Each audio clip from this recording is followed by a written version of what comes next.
دوستان، در این ویدیو میخوایم آموزش اندازه‌گیری بالاتنه کودک و بزرگسال رو بگیم که هیچ فرقی نداره. فقط اندام کودک با بزرگسال تفاوت‌هایی رو داره. مثلا تو اندام کودک شکم اونقدری نداره، ولی مثلا تو اندام بالاتنه زنونه اینا مثلا شکم داره، سینه برجسته داره و کل ایرادات اندامی رو که دارن. حالا ما کلا اون اندازه‌گیری اصلی رو بهتون میگم. برای اینکه اندازه‌گیری خط کمر طرفو به دست بیارید، گلترین قسمت بدن میشه خط کمرش و اینکه یا میتونید از دو روش دیگه هم استفاده کنید. دست رو خم کنید، زیر دست میشه خط کمرش، یا اگه مثلا نتونستید خط کمرش رو به دست بیارید، یا اینکه دست رو راست کنه مقابل خط آرنج میشه خط کمرش. حالا برای اینکه قد بالاتنه جلو رو به دست بیارید، متر و گوشه گردن قرار میدید، یعنی از همین قسمت گوشه گردن متر رو قرار میدید تا اینجوری عبور کنه تا قسمت خط کمرش. حالا اینجا میشه خط کمرش. حالا که قد بالاتنه جلو ما به دست میاریم. حالا برای اندازه‌گیری دور سینه، متر و دور تا دور سینه، جوری که حتی میتونید از آینه هم استفاده کنید که آینه که قسمت پشت و پیش الگو رو قشنگ ببینید در یک جهت قرار بگیره. مثلا اینجا 92 شده، ببینید یک انگشت زیر متر باشه کافیه، چون ما تو اندازه‌گیری جذب میگیریم ولی تو بالاتنه وقتی میخوایم طبق مدل بهش آزادی میدیم. حالا قسمت خط کمر به همین صورت، قسمت خط دور باسن که ما از کجا بفهمیم که دور باسن کجاست؟ برجسته ترین قسمت باسن، برجسته ترین قسمت باسن میشه دور باسن که هم اینجا میتونیم بلندی باسن رو تشخیص بدیم و هم میتونیم دور باسن رو به دست بیاریم. حالا اینجا متر و دور تا دور باسن.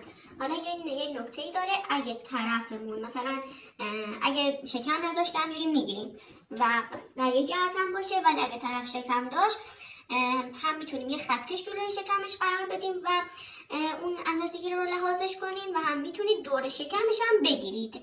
حالا اینو تو اندازه‌گیری بالاتنه بهتون میگم.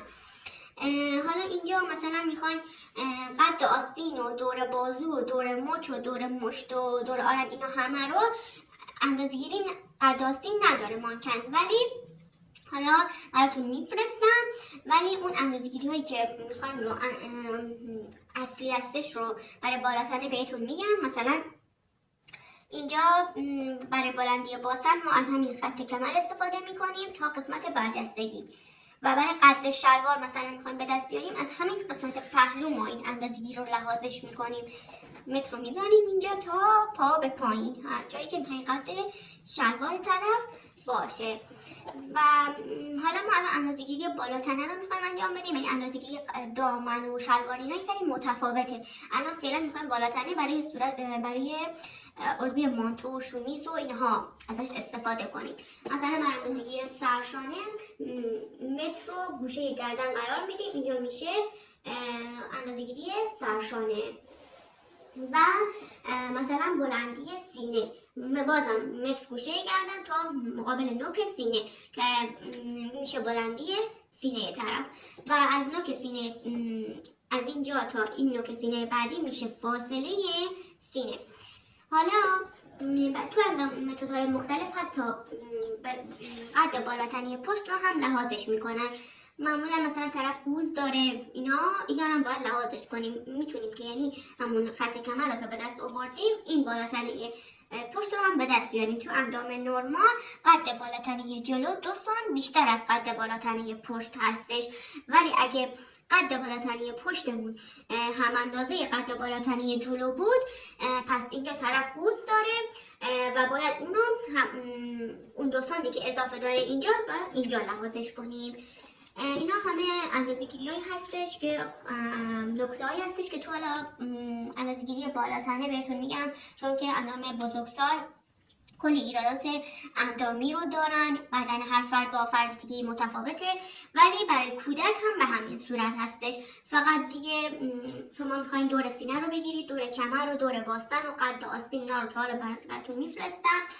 و اینکه قد سرشانه، بلندی سینه، فاصله سینه و همینا، بلندی باسن و دور شکم و اینها رو لحاظ میکنید. اندازه‌گیری دور گردن هم متر و دور تا دور گردن. این صورت اون قسمتی که گودتره یک گودی داره تو قسمت دور گردن، اونجا میشه دور گردن ما، این هم کودک هم بزرگسال. برای اینکه مثلا یقه رو ما مثلا میخوایم بلندی یقه رو هم به دست بیاریم، تو مثلا همین میگیم طرف تا کجا میخواد اون یقه باز بشه، مثلا میخواد یقه انگلیسی باشه، یقه آرشال باشه، یقه گرد باشه، از همونجا ما مثلا اینجا که دور گردنش رو به دست آوردیم میگیم مثلا چقدر میخواد این یقه باز بشه، مثلا میگه میخوام تا اینجا باشه، پس ما میگیم اینجا 4 سانتی مثلا اومده، پس ما هم تو قسمت گودی گردن رو که به دست آوردیم 4 سانتی میایم پایین. ولی اگه مثلا میخواد یقه انگلیسی باشه، مثلا تا خط سینه باشه، خب تا همینجا اندازه میزنیم و اونو لحاظش میکنیم.